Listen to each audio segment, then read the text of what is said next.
Hello students, welcome to Biology Revision. In this video, we will revise excretion and reproduction.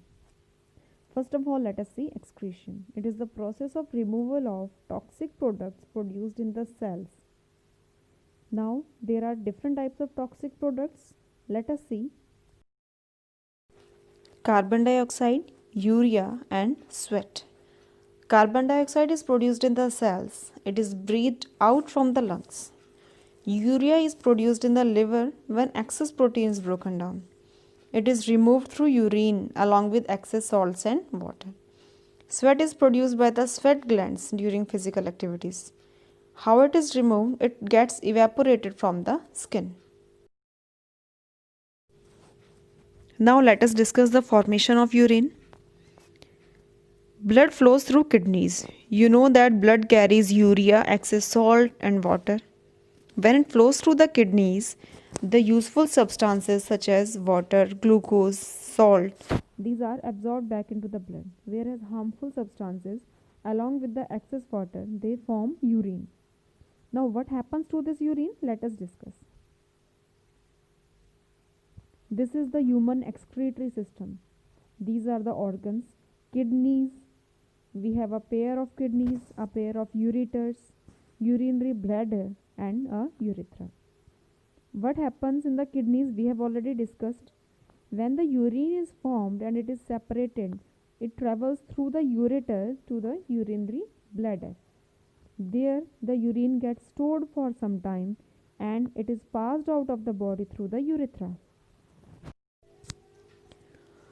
Whole of the system is shown. You can see the function of each and every organ, the kidneys, the nephrons, the ureters, the urinary bladder as well as the urethra. It is shown there.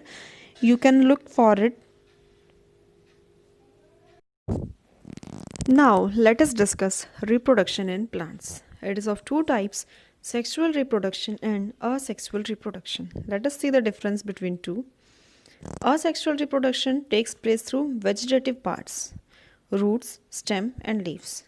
Sexual reproduction takes place through reproductive parts, which is a flower.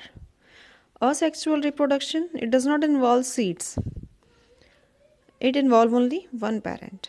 Whereas sexual reproduction, it involves seed production to form offspring. It mostly involves two parent plants.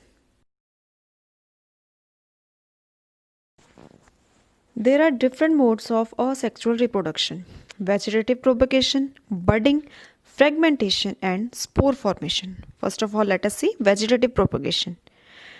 In this, new plants grow from vegetative parts, roots, stems and leaves. In budding, a small bulb-like structure, which is called a bud, it develops. It later detaches from the organism and becomes a new organism. In fragmentation, the parent organism break into two or more fragments. These fragments develop into new organism. The third is spore formation. The parent organism produces spores that are released into the surroundings. Under favorable conditions, these spores germinate to form new organism. Now let us discuss sexual reproduction. It involves the reproductive parts of plants. The male reproductive parts of a flower, it consists of stamen, which consists of anther and filament. The anther is a sac-like structure that produces and stores pollen grains. The filament is a thin, hair-like structure that holds the anther. The pollen grains are granule and round sticky structures that contain male gametes. Female reproductive parts of a flower are pistil or carpel. It consists of stigma, style and ovaries. The stigma, it is the sticky part where the pollen lands.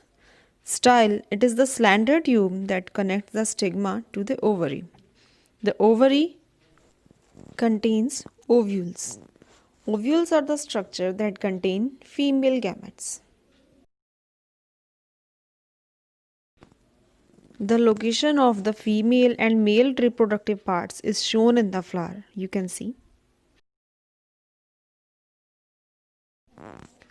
For reproduction to occur, the male gametes from the pollen grains fuse with the female gametes in the ovules. Now let us discuss fertilization. It consists of the four steps. When a pollen grain falls on the stigma, it grows a pollen tube through the style towards the ovule. The male gamete moves down the pollen tube. In the ovary, the male gametes fuses with the female gametes and form a zygote. This zygote develops into embryo which later develops into a new plant.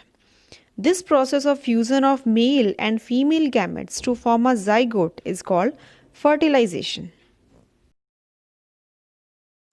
That's it for today, students. All the best for your exams.